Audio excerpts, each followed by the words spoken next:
Hello friends, मैं हूं Chandan sir ji and welcome to my channel. इसके पहले वाले वीडियो में हम लोगों ने देखा था कि हम कैटेगरी को किस तरह से क्रिएट करते हैं। तो उस केस में हमने 3 तरीका यहाँ पर देखा था। पहला तरीका था कैटेगरी क्रिएट, दूसरा तरीका था कैटेगरी इंसर्ट एंड तीसरा तरीका था इस तरह से ऑब्जेक्ट बनाकर। ठीक है, तो जब हमने कैटेगरी क्रिएट किया था तो हमने देखा था कि कैटेगरीज टेबल के अंदर हम किस तरह से डेटा को ऐड कर सकते हैं। तो इस वीडियो में हम देखेंगे कि ये जो कैटेगरी हमने क्रिएट किया है वो कैटेगरी को हम किस तरह से इस कैटेगरी लिस्ट वाला जो पेज है इस पेज के अंदर डिस्प्ले कराएंगे। तो चलिए वीडियो को शुरू करते हैं। तो सबसे पहले हमें समझना होगा कि ये जो व्यू है ये कौन सा वाला व्यू है। तो उसके लिए हम जाएंगे कहाँ पर, सबसे पहले हम देख लेते हैं कि इसकी राउट क्या है। देखिए यहाँ पर स्लैश कैटेगरी है। अगर हम अपने web.php पे जाएंगे तो फ्रेंड आप देख सकते हैं यहाँ पर जो कैटेगरी लिस्ट के लिए जो हमने राउट बनाया था स्लैश कैटेगरी, देन यहाँ पर कैटेगरी कंट्रोलर हम यूज़ कर रहे थे एंड उसके अंदर जो इंडेक्स मेथड है वो हम यूज़ कर रहे थे। तो हम चलते हैं कैटेगरी कंट्रोलर के अंदर एंड यहाँ पर हम जाएंगे इस इंडेक्स वाले मेथड पे। यहाँ पर आप देख सकते हैं friend admin then category then index वाला जो व्यू है वो हम यहाँ पर रिटर्न कर रहे थे। तो हमें अगर इस व्यू के अंदर डेटा भेजना है तो हमें यहाँ पर उस डेटा को पहले गेट करना है। तो आइए इसको हम पहले यहाँ पर गेट कर लेते हैं एलुगेंट के थ्रू। इस वाले वीडियो पे हम एलुगेंट के थ्रू डेटा गेट करेंगे एंड आगे एक वीडियो हम बनाएंगे जिस पे हम देखेंगे कि क्वेरी बिल्डर के थ्रू आप किस तरह से डेटा को गेट कर सकते हैं। ये हमने पहले भी देखा था, फिर भी हम यहाँ पर देख रहे हैं। तो आइए इसको देखते हैं। सबसे पहले हमें कैटेगरी गेट करना है। अब गेट जो करना है उसके लिए हम पहले एक वेरिएबल यहाँ पर बना लेते हैं। हमने जो वेरिएबल का नाम दिया वो है कैटेगरीज।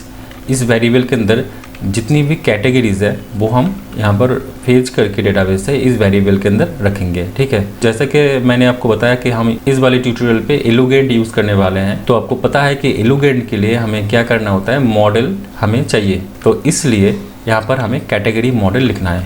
कैटेगरी मॉडल हमने यहाँ पर लिख दिया है। आप मेक श्योर करना कि कैटेगरी मॉडल आपके यहाँ पर इम्पोर्ट हो, वरना ये एरर देगा।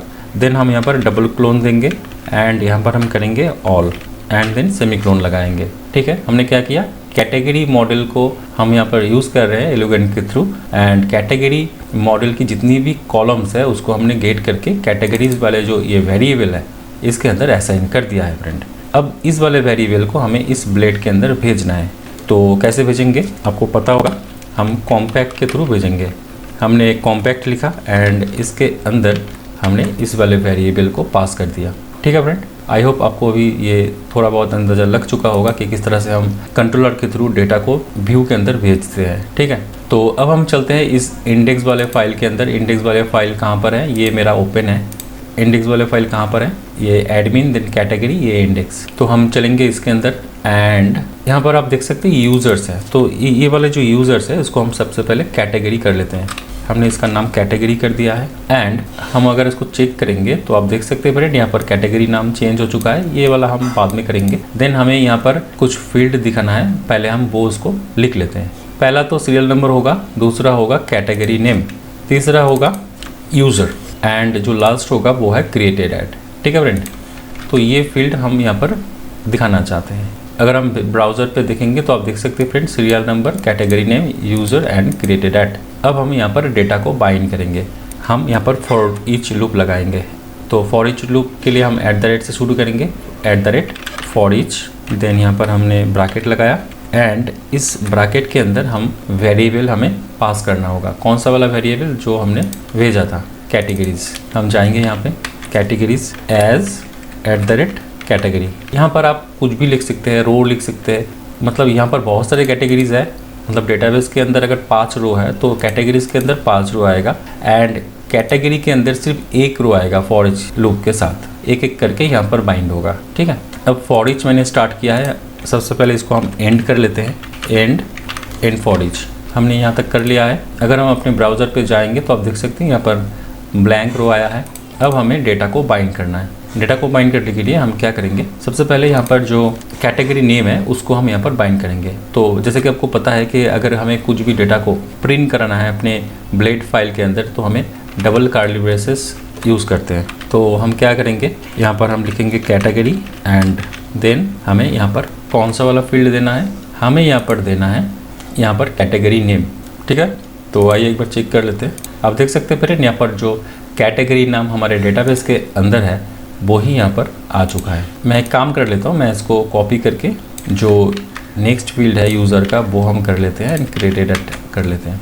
तो नेक्स्ट जो फील्ड है वो है यूज़र आईडी है, तो हम चलते हैं यहाँ पर एंड इसको हम करते हैं यूज़र आईडी। ठीक है। अच्छा, एक चीज़ मैं आपको यहाँ पर बताना चाहता हूँ, जैसे कि आप देख रहे हैं यहाँ पर यूज़र का आईडी दिखाई दे रहा है। ठीक है, डेटाबेस के अंदर भी ये आईडी है 1 एंड यहाँ पर हमें 1 ही शो कर रहा है, लेकिन हम ऐसा नहीं चाह रहे हैं। हम ये चाह रहे हैं कि जैसे कि मैंने यहाँ पर लॉग्ड इन किया है चंदन आचार्य जी के नाम से, तो यहाँ पर हम चाह रहे हैं कि यूज़र का नाम दिखाएं।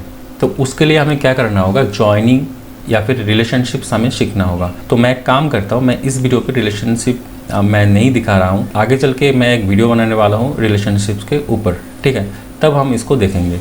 अभी के लिए हम यहाँ पर सिर्फ आईडी को ही प्रिंट कराते हैं। नेक्स्ट जो है क्रिएटेड एट। तो आप देख सकते हैं फ्रेंड, यहाँ पर जो कैटेगरी नेम है वो आ चुका है, यूज़र की जो आईडी है वो दिखाई दे रहा है एंड क्रिएटेड एट यहाँ पर आपको दिखाई दे रहा है कौन सी डेट पे है। ये वाला खाली क्यों है, क्योंकि जब हमने इंसर्ट के टाइम कैटेगरी इंसर्ट किया था तो उस केस में क्या हो रहा था, created at and updated at automatically insert नहीं होता था, तो उस केस में वो ब्लैंक था, इसलिए यहाँ पर वो ब्लैंक दिखाई दे रहा है। ठीक है फ्रेंड, आगे चल के हम दिखाएंगे कि ये किस तरह से हम इसको हैंडल करेंगे। तो अभी जो बाकी है वो है सीरियल नंबर, तो हम सीरियल नंबर को कर लेते हैं। सीरियल नंबर पे यहाँ पर डबल कार्ड बेसिस देंगे एंड यहाँ पर हम लिखेंगे लूप इटरेशंस। इससे क्या होगा, सीरियल नंबर आ जाएगा। आप देख सकते हैं फ्रेंड, यहाँ पर जो सीरियल नंबर है वो आ चुका है। अगर हमें इसको सही तरीके से दिखाना है तो हमारे पास एक और मेथड है जो आपको पता है, डीप फॉर ह्यूमंस है। अच्छा, यहाँ पर एक एरर दिखाई दे रहा है, ये बोल रहा है कि call to a member function deep on नल।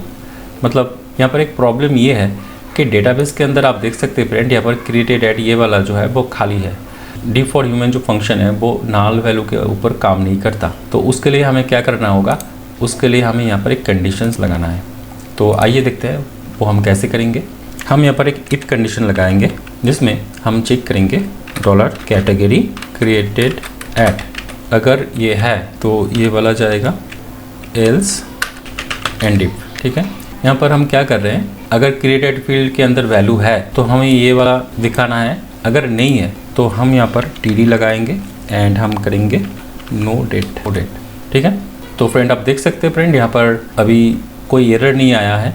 अब यहाँ पर जो डेट नहीं है तो उसके यहाँ पर नो डेट दिखाई दे रहा है। हम इसको नो डेट या फिर हम कुछ भी यहाँ पर लिख सकते हैं। तो आई होप आपको समझ में आया होगा कि किस तरह से हम कैटेगरी टेबल से डेटा को एलोगेंट के थ्रू फेच करके टेबल के अंदर दिखा सकते हैं। तो इस वीडियो में इतना ही, मिलता है अगले वीडियो पे, तब तक के लिए टाटा।